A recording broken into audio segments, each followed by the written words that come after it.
Hello, my name is Dan Skipbound, and this is season 2 of the 52 must see movies and why they matter. Tonight, on this episode, we are talking about Safety Last. And I am joined once again by Jeremy Adams. Jeremy, how are you doing this evening? I'm doing great. I'm excited to be back. I really enjoyed doing the Godfather movies, and now we're getting into the maybe not quite as obvious movies that are like movies that everyone talks about, like the Godfather. We're getting into slightly deeper films that I love, so I'm really excited. Yeah, absolutely. And I know how much you love this film because you nominated it for season 2. And so when you asked what you want to do next, I said, let's do Safety Last. Yes. I had never seen this film until I watched it today, as a matter of fact. First time. So I'm happy to have had the opportunity to watch this film. And if it weren't for you nominating, I wouldn't have this opportunity because it really was a great film. And it's wonderful, isn't it? I can't believe that I never have seen this film before today. Yeah. So, obviously, if you're familiar with the film, you know of the man who stars in this film and basically wrote the film, and he's everything to the film. I mean, if you look at the Criterion, he's on the cover. He's on the cover.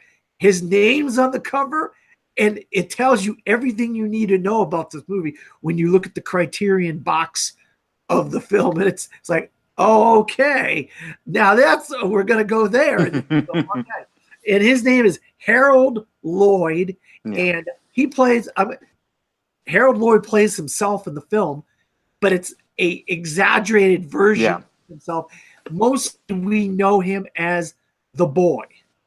And then also we have Mildred Davis, and Mildred Davis goes by the girl. And also we have Bill Struther, who goes by the pal. And then we have Chloe Young, who goes by the law.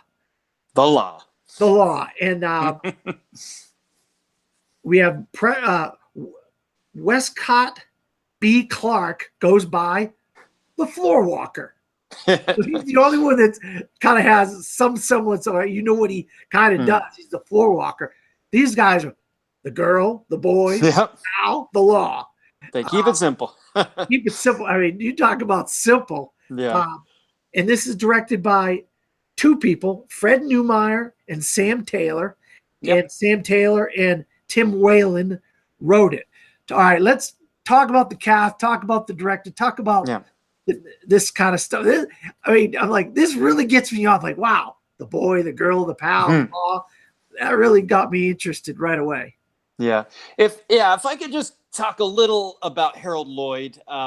Basically, when people talk about the silent era and silent comedians, there's Chaplin, then there's Keaton, and then there's a pretty big gap, and then they talk about Harold Lloyd. And I first saw, the first movie I saw was called The Freshman. I saw it in film school, and I was blown away by that movie, and I started watching more of his films. Of course, this one, and then he did one called Girl Shy. He did one called Speedy, and I really think he doesn't get his due as a silent comedian. I think his movies are so fun, so well paced. Like, you can watch these movies today. They're old films, obviously, but the way that they play, I think a lot of modern comedies have taken that style and that pacing, and they still work so well. And like you said, with the characters, the girl, the boy, they kept these movies very simple so that you could get into the story. The plots weren't convoluted. They were very visual. And I think that they almost like connect more than some of the comedies today, where they're just overloaded with plot and dialogue and all that stuff. Like, these things, they just really still work. And I think Harold Lloyd, this guy was he was a comedian. He was also a world-class athlete. Like, this guy, like Buster Keaton, did death-defying stunts in all of his films. In Girl Shy, he flips frontward over a horse, flips the front over frontward, a full flip with the horse while he's on the horse, and and obviously in this movie we'll get into it, but there's very little you see in this movie that he didn't do, and it's pretty mind blowing. So he's a legend, and the reason I nominated this movie is I want more people to talk about Harold Lloyd. I want more people to discover Harold Lloyd because he is up there for me. Well, not to go off, but that's the point of the series. That was the point of the book. Yeah. That was the point of this first season, and that's the point. Yeah, we're going to talk about each season. The first season had some very well-known films, and we got 2 episodes left of season 1, and then this is going to appear into April. There is going to be some major films that you're going to get to watch episodes and people talk about. Yeah. But like you said, this is what is the essence of the series, of the 52 months series, is to share films that people have not seen or don't know about, actors, directors, filmmakers that we may not have heard of. And like I said, I watched this today for the very first time, and I understand why this needs to be on season 2 of this show. I really feel like we should, and I'm so grateful that you shared this film. I really am. It's a movie that has a very famous image. We'll get into it later. It's actually an image. When we get there, we'll talk about how even Martin Scorsese has referenced that image. But behind that, there's a really good movie. Like, it's a really fun, good, well-made movie. It's not just a cinema footnote with a famous image of a guy doing a death-defying thing. Like, it's a good movie. So that's why I really wanted to bring it maybe to more people's attention. Absolutely. And the thing is, I don't want to get into a big thing about when I brought this idea to you and Full Metal Media, the outpouring of support that I got really showed me that you guys understood what this was about. And it wasn't about me, and it wasn't about me, my ego. I want to host a show. It was about me sharing my love and you sharing your love, and the other guys all sharing the same love to people that may not have had the opportunity to see some of these films, who can go back and say, I watched a series of shows on YouTube and said, I learned about Safety Last. I learned about this film. I learned about The Godfather. I learned about Train Spotting or whatever, Donnie Darko, which is coming in the future. And that's what drives me every single day. Everything I think about, everything I do, I go to work, I get off work, I think about movies.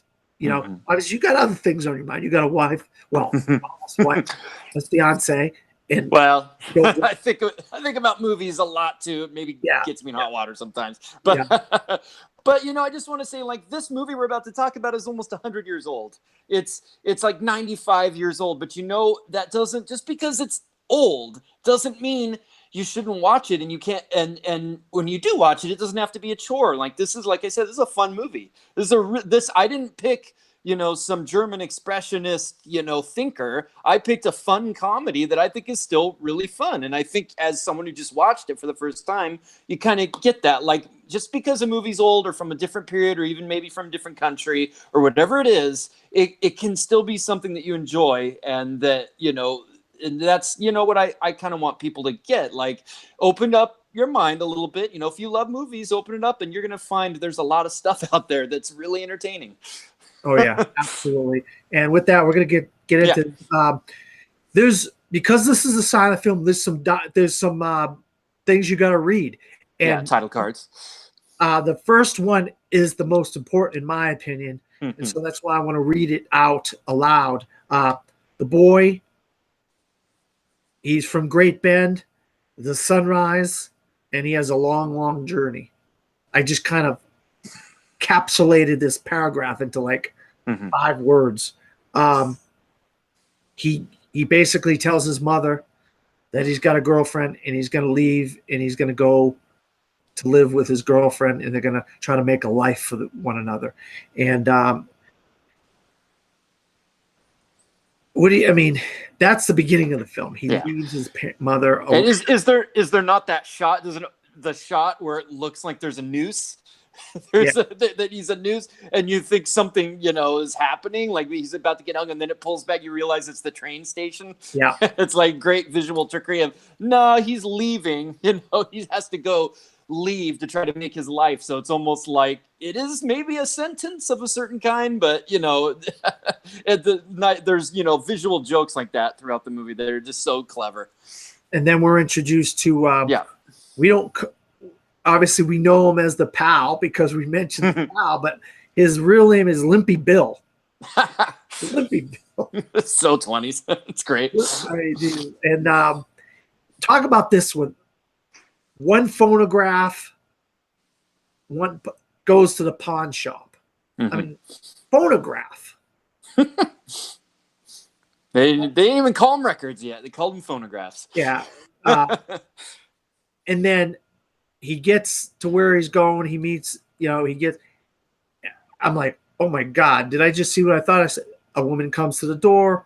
She comes into the room. These guys jump on the wall, climb into coats, and act like they're jackets hanging from the walls, Jeremy. I'm like, what the heck? And then when she leaves, they just jump down like nothing happened. I mean, you don't see that in movies. You don't see guys jumping into coats acting like they're hanging on a wall. It's just like, wow.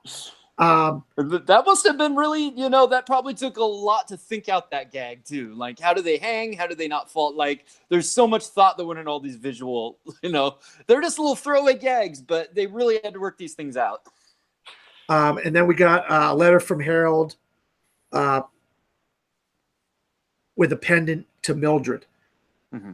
And he was like, oh, you don't have, the pal goes, you don't have a chain to it. You're just giving her a pendant. Well, I don't have a chain. Giving her the pendant. Sends her the letter, sends her the pendant. And, of course, she loves it because she loves him. That's what women do. They love a man. I could give you a little – I would probably they wouldn't like me for that now. Not this day and age. And then one of the big things is he wants her to know that he's got a job. He likes his job. It's an important job. Yeah. So he gets work. He goes to work. He gets compliments from his boss. But he or one of the guys at the job, but he accidentally gets stuck on the city towel truck and they take off. He's stuck in that city towel truck. I mean, what is that? No, who gets stuck in a truck and the truck drops? I mean, how does this happen?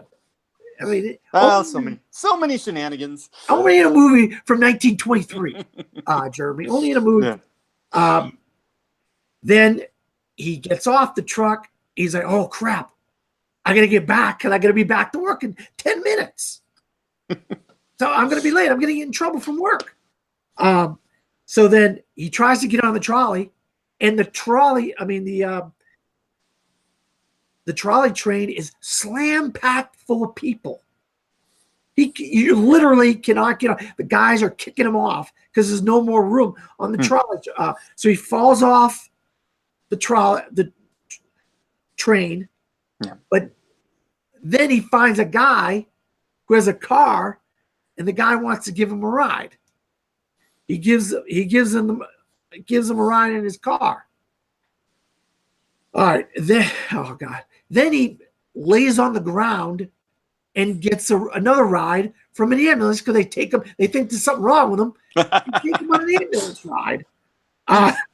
It was kind of with Harold Lloyd. It's in a lot of his movies, like getting around town and the humor of trying to get from one place to the other was a big thing that he always played with.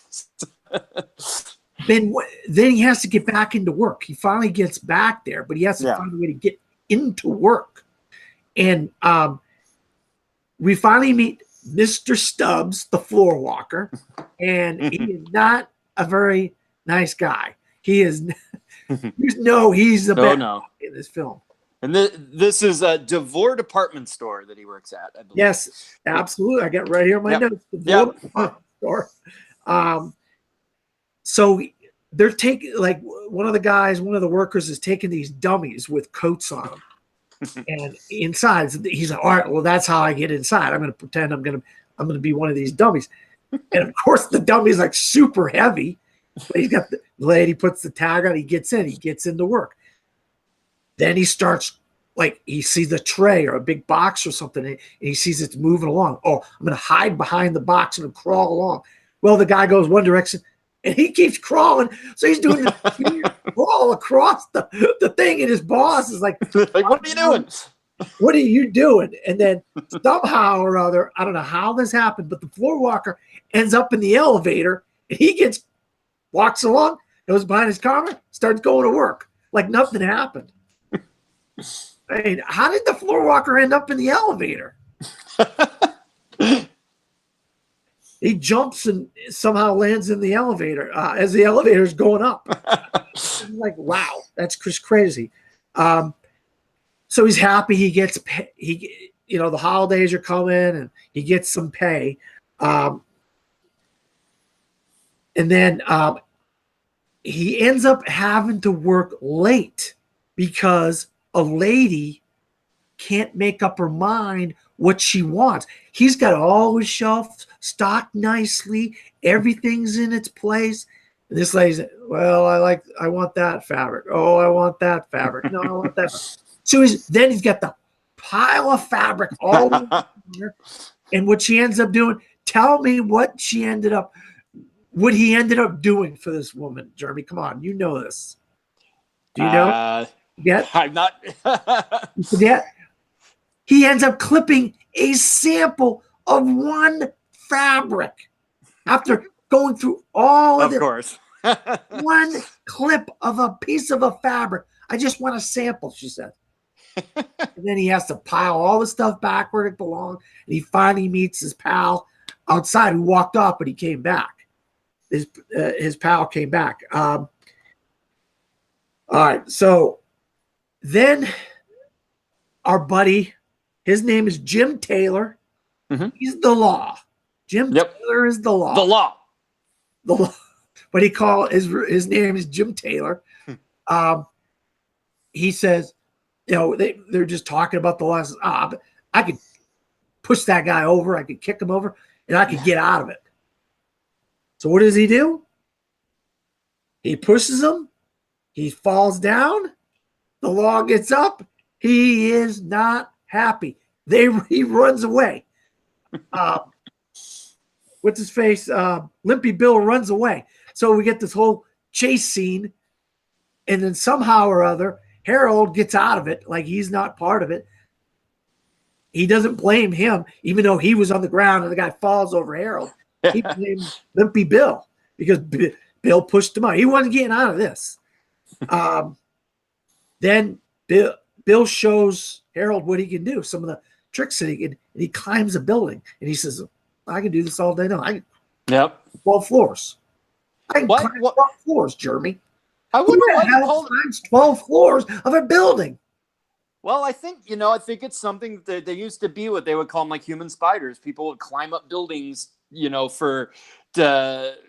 to like do demonstrations and stuff back then for companies and things like it was something that was done. But I'm just wondering why is his name Limpy Bill if he's like this acrobatic athletic guy? It's like an ironic nickname. I was thinking about another weird character. So we know that Harold gets his money from pay and he wants to go. He's walking down the street and he sees a store, 50 cents for a meal, some food. But then he sees another store and it's got a chain. It's got a chain that he can get and give to Mildred for the pendant.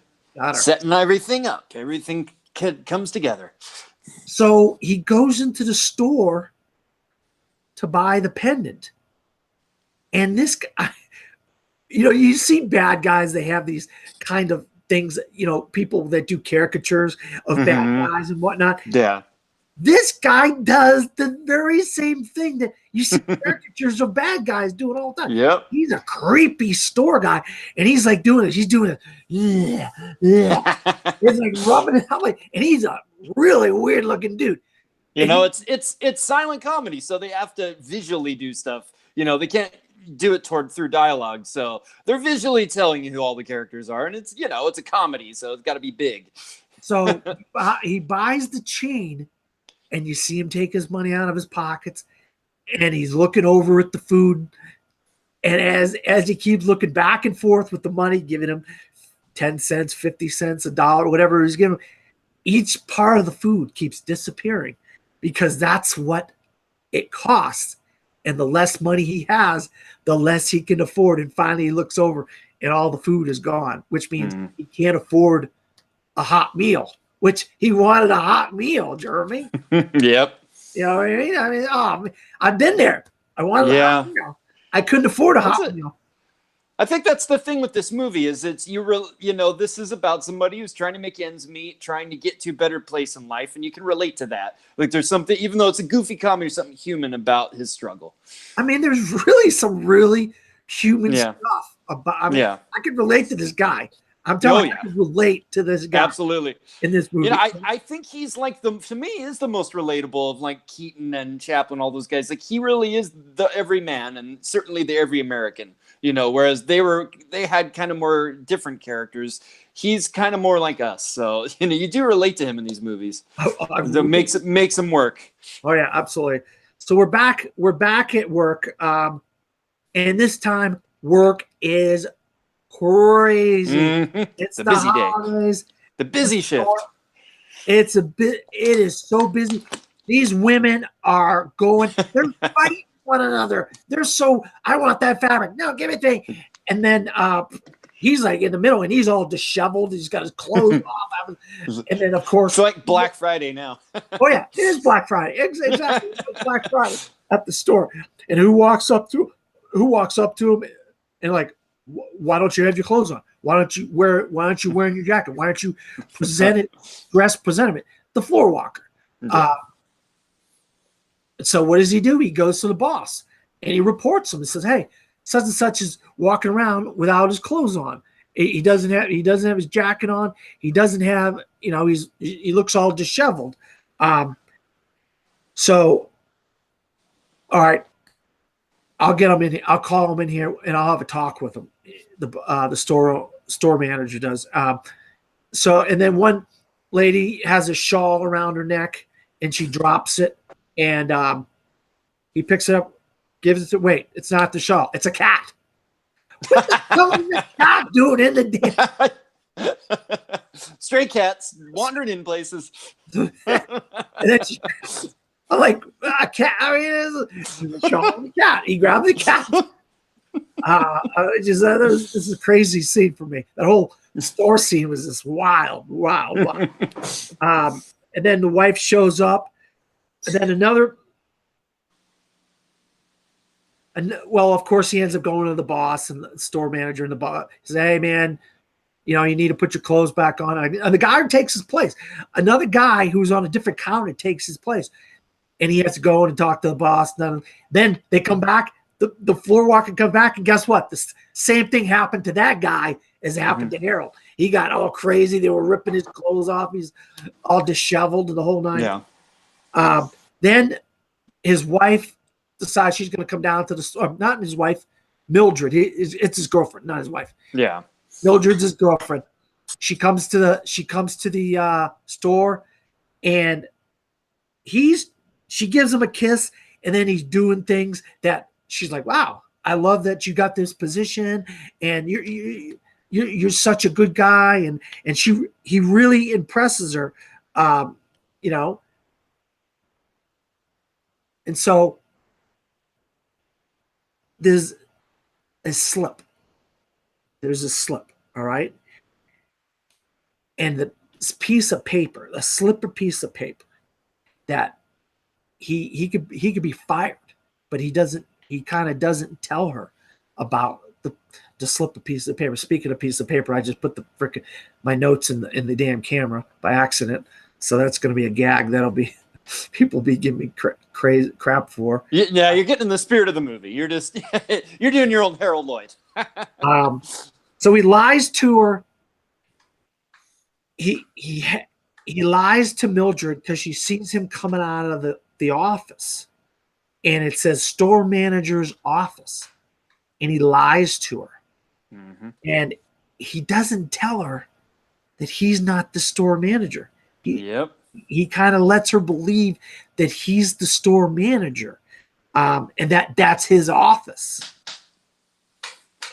It's like how many times have we seen this in like modern romantic comedies and stuff where like this same plot, but this is like the prototype. The guy, I'm the boss or whatever, and he really isn't, and he's got to put on a front. Like we've seen this so many times since, and it's like it's cool to see where it came from. And so what happens is he ends up. The boss leaves the office, and he takes her into the office because she wants to see around. He wants to see his office. We know it's not his office, but so he takes her into the office. And then there's all these buzzers. And, the buzzers are interesting because each buzzer rings a different person. One it buzzes the boy, and he's like, all right, get the trash. Get out of here. Take the trash. Get away. Then it rings the floor manager. And then oh, crap, the floorman. He has to hide behind a newspaper. And he basically tells them, don't be coming here bothering me about people's clothes. Because he knew that he got in trouble because the floorman complained about his clothes. So he hid behind the newspaper like this. And he's like, don't tell anybody about people's clothes. I don't care about people. He's like, all right, sir. And then there's another buzzer that everybody gets brought into the office. He pretends like he's one of them. Yeah, blends in. And then the boss comes back in. I don't know how he gets away with it, but Mildred's passed out. And the boss, he's like, oh man, she's passed out. We need help. Get some help. Blah, blah, blah, blah. And then they get out of there, and she realizes she left her purse in it. So he has to go back and get her purse. But the boss, the store manager, is talking to another guy. What can we do? What do we do about making this store more attractive and get more people, more customers, more eyes and more ears on the store? And then he overhears him because he comes back. He bumps into the door and he opens the door because he's looking for the purse. And they said, we'll offer $1,000 for somebody that can give us an idea to bring people to the store, get more bodies and eyes and ears on the store in some way. Yeah. And then, oh boy, I forgot that when Mildred was passed out in the chair, he asked the boss to get her a glass of water. I forgot about that. I forgot that one little detail. That's all right. So the boss ends up getting a glass of water, and then they leave. So then now he's got to figure out how to get the money. So what does he do? He calls Limpy Bill. Yep. Limpy Bill. What would you like to make $500? Can you climb this building of the department store for $500? Would you be willing to climb the building for $500? And he's like, I climb a bunch of buildings. I do all kinds of crazy stuff for $500. Oh yeah. So he's got basically Limpy Bill's going to climb the building for $500 as a publicity stunt. Yep. So he gets flyers made up and he get it on the front page of the newspaper. But they don't put his face. Nope. So the law sees that there's going to be some kind of a publicity stunt. And for some reason, he's got it in his mind that it's Limpy Bill, that he should go down and keep an eye out to see if it's Limpy Bill. He's probably seen him doing that kind of stuff before, so he knew that he was the guy that did that. So this is the way that he can catch him. So the whole thing's take place at the Bolton building. Yeah. Everybody's there. We got Harold, the boy. And this is really where I think the main part of the movie that people really talk about starts. This is where the big act of the movie really, begins. We've kind of been leading up to this. Yeah. So the law shows up, and Limpy Bill and Harold like, oh crap, what are we gonna do? We can't climb the building at noon or whatever time it was supposed to be. What do you remember? What time it was supposed to be? I forget. Okay, never mind. At a certain time of day that he's supposed to do the publicity. That's what it was in the newspaper and on the flyers. Yeah. So they end up getting another guy involved in this, and he finds a way. Harold finds a way to get this other guy involved, and he writes on the wall, "Kick me" in chalk, and he pushes the law guy against the wall, and when you write something backwards, it comes out the right way when it's put on something. So on his back, it says "Kick me," and of course, this other bum guy that's kind of around, he's like, starts kicking him, and then what happens? We know the law by now. We know what he's going to do. He's going to come after him. So this hopefully gets Limpy and Harold to be out able out of his crosshairs. Yeah, out of his crosses, so they can do the climb. But then he sees Limpy. He accidentally sees somehow Limpy made himself noticeable. So he leaves the other guy. He goes back and starts chasing after Limpy. And Limpy's like, "Well, I'll meet you on the second floor. Could you take over from there?" And I'll take over from there. Can you just climb one floor, Harold? And I was like, such a genius setup. Just the way they set this up is so great. All right. I mean, I'm a nerdy guy. I have glasses. I'm not a very physical guy, but I can probably climb one story, and it just all is going to start from there. So we get him, even though he thinks twice about it. He really doesn't want to do it. Yeah, doesn't want to do it. We get him to climb the first floor. But little does Harold know that Limpy cannot lose the law. Nope. Keeps following. Keeps on him. Keeps following him. And then a couple things happen because he said, I need you to climb another floor. And so on and so on. But a couple of the things that he runs into along the way are pigeons. Yep. Pigeons, for whatever reason, they want to sit on his hat and sit on his shoulder. And then I don't know, he had a rosin bag or something. He has a bag and he blows it up with his hot air out of his mouth and pops it and it gets rid of the pigeons. But then we got the sporting department. They're dealing with a soccer net or something. And somehow the soccer net ends up outside and Harold gets caught in the soccer net. But he keeps climbing. Harold keeps on climbing. Got to keep going. But Limpy keeps saying, keep going. I'll get rid of this law. I promise you I'll get rid of the law. And I'll take over. Then his girl, Mildred, sees them. And she's like, oh, my God, what is he doing? Yep. And then you see the people down below, and they're like, oh, my God. They're all chanting. Yep. Oh, yeah. It was in the paper. Every emotion you could think of from this crowd of people down on the ground. And then he's starting to get up there. And then Limpy opens a window.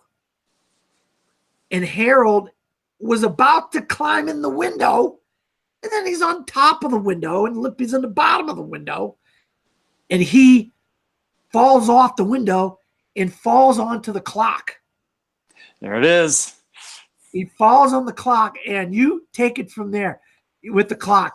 Obviously that's the, if anyone knows Harold Loyd or knows this movie, that's the famous image, is him hanging from the clock, the hand coming down and hanging from it. And like I said, they referenced it in the movie Hugo, the Scorsese film, what that movie is kind of about the silent era and the classic early silent films. So he was calling back to this movie with that image. And yeah, he was in these scenes. I mean, they basically created this clock and they put it up on the side of a building, and you really had to hang from this thing. And, you know, he's many stories up. They created a scaffolding under him so that he did have a safety if he fell. But still, I mean, you know, you go a little to the left, you go a little to the right, you know, you're dead. So the stuff that they did for this movie, you know, this is really death-defying stuff.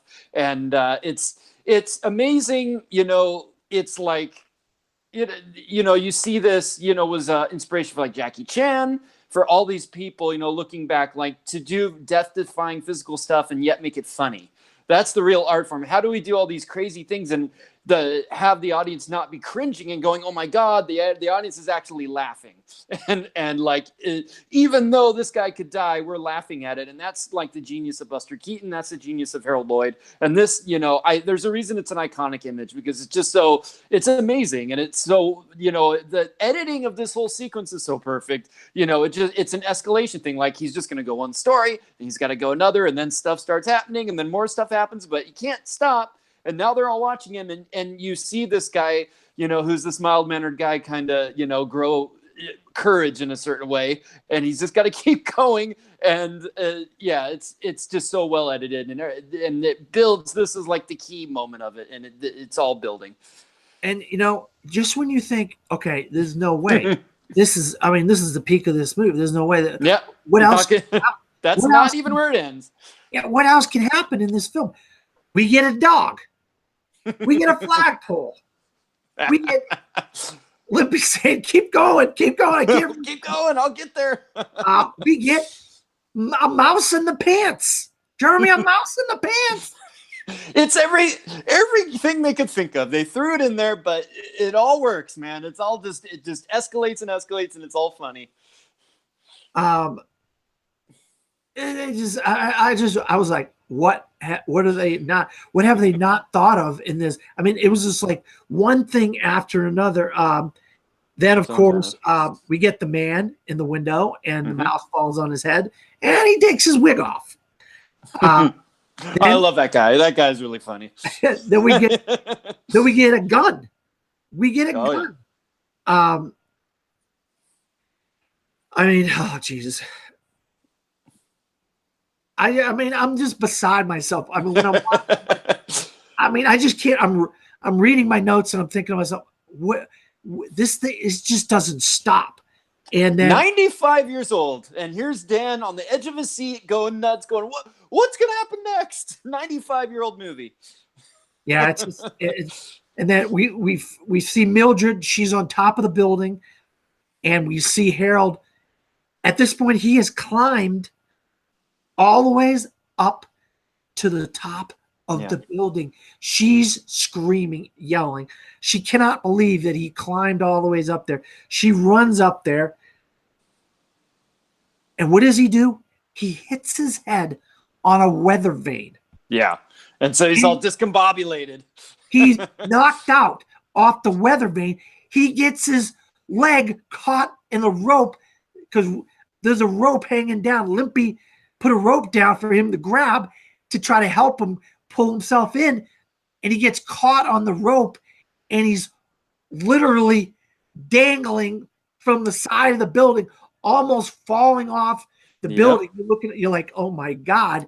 I mean, Harold Lloyd's really doing this stuff, really hanging from the building. It's crazy. Is he going to fall off? I mean, and what does he do? He falls the opposite direction into the arms of Mildred. Mm-hmm. And she gives him a big kiss. All through this entire sequence, what's happening? The pal is being chased by the law. By the law. As he keeps saying, I'll get away. Don't worry, I'm going to get away from him. And then in the distance, they see him running on top of buildings. Yep. And Harold walks away with Mildred, all happy. And just when you think, okay, it's a happy ending, everything's great, what does he do? They're tarring the top of the building, and he walks in the tar, and he loses his shoes. and then walking away, and that's how the movie ends. Yep. And like, one little last sting in there. I mean, just when you think it's over, it's like you just can't get any more craziness in this film. He walks through the tar, each shoe goes, and he walks out of the tar, and he walks off, and the movie's over. Yeah. I mean, I'm exhausted. I'm exhausted talking about it because I'm just like, I'm just amazed. Mm-hmm. I'm amazed where this film started and where this film ended, Jeremy. And you brought it up. The films in the book they're essential. They're called the essentials. And one of the things I wanted to do when we're nominating films for season 2 is keep that theme of why are these films essential? What's essential about these films? And you're absolutely right. This is classic silent film era of Harold Lloyd, who just makes us laugh. We're laughing. We're enjoying ourselves. It's all in fun, even though this guy could have died the whole time. Yep, absolutely. And I would recommend, I believe there's a 15-minute documentary on YouTube where they actually kind of they recreate some of it to kind of show you what he had to actually do to film these scenes and the kind of techniques that they used at the time. And it's really fascinating to think about, but I think there was so much ingenuity in a time when we didn't have computer graphics and we didn't have the special effects. Like he and Buster Keaton had to carefully plan out these death-defying stunts and make them work. And when you kind of feel that, you can kind of feel, these guys were putting themselves at risk to do this stuff. And there's just something really exciting still about that. In an old black and white movie that doesn't have sound, you still get wrapped up in the headlong energy of this movie as it goes on, and as he's putting himself in more and more death-defying situations to make us laugh. And it's almost a lost art. Like I said, like somebody like Jackie Chan, would do things like this more recently, but it is something that we can look back and go, this is a different art form, and this is a different kind of comedy, and it's something that's so valuable, and it's so entertaining. Like I said, like this, there are a lot of other silent movies I could have nominated that were more artistic, maybe a little more of a chore to watch. But this is a fun movie, and this shows you, when they were beginning to create this art form of cinema, they wanted to entertain, and they did, and they still work. These movies still entertain. And Harold Lloyd, this is just the tip of the iceberg. The guy did a lot of great movies, did a lot of great shorts. He really was a genius. And, I would recommend Girl Crazy, The Freshman, and Speedy. Those are 3 other great films I think are equal to this one. So, and you would like The Freshman because it's about college football, and there's a lot of college football humor in it. So I think that one would be up your alley too. Okay. Well, I'm glad. I've made a pact with myself this year. People have New Year's resolutions and stuff like that. And mine wasn't like quitting drinking. I did that a few years ago. Quitting this or doing this. You know what mine was? See more movies. I usually see around 200 movies in the movie theater, and my goal was to see 300 this year. But also, I wanted to see more foreign films, more like auteur directors I'd never heard of, but also films I had never seen. And today, I got to see a film that I'd never seen, thanks to you for nominating it. Absolutely. And I'm very grateful because I'm gonna probably watch it again soon. Or I got so many other films that I gotta watch, but I want to watch it again. These movies are so short too. They're short films, and they're just fun and digestible. And sometimes you can just throw them on and watch them. And if somebody watches this that hasn't seen the movie and they're like, "That all sounds really crazy. What is that?" Watch the movie. It's pretty crazy. It's pretty fun. And there's so many more. This is just one of the standouts from a great career with Harold Lloyd. And then if you just get into all the silent comedians, there's just so much there. And it's like we don't have to settle for what we have now, like for the kind of the crappy comedies that they're pushing at us now. We can go back and see the true artists, throughout the film history, and you go to other France and other countries have done really great comedies too, and there's so much there that that you can dig into. Yeah, I mean, The Artist came out a couple years ago, Mm-hmm. and it captured Yeah, what this entire era was all about. absolutely. And that's why it won Best Picture, because Definitely some Harold Lloyd flavor in that movie at points. oh Like my they God, got it in there. they really did get it. They really Mhm. got the flavor of that era, and that's why it Mhm. won Picture. People that say they don't like the artist, they're just Yeah. closed-minded, in my opinion. It's like, And you can watch The Artist, and then you can go back and see these movies, kind of like with La La Land. You watch that, and then it can send you back to all the great classic musicals that it was referencing. So it's always great when a filmmaker can do that and get people kind of interested in something they weren't interested in before. you hit the nail on the head, Jeremy. Yeah. Absolutely. All right. Well, thank you for being on once again. Where can you be found? I am here on Full Metal Media, the channel that the show is currently on. We do other talk shows, top 5 shows, and then we do live trivia. We call it Full Metal Trivia, and then I'm also the head question writer for the Trivia League. There will be trivia on the Worldwide Movie Games Network on YouTube, and you can also find me, Jeremy Paul Adams, on Facebook and YouTube. And you can find me at Dan Skip Allen on Facebook, Twitter, Instagram, and Pinterest, and also Stardust. I'm doing a lot of cool. uploads on Stardust, and like Jeremy said, season 1 of the 52 must-see movies can be found on the Best Damn Movie Show channel. We're going to move them over to Full Metal Media eventually, hopefully. So if you like this episode, you want to go back and watch other episodes about other great films, then season 1 is available. And this is only the tip of the iceberg of season 2. Mm-hmm. So many more episodes planned. And so for Jeremy and myself, good night.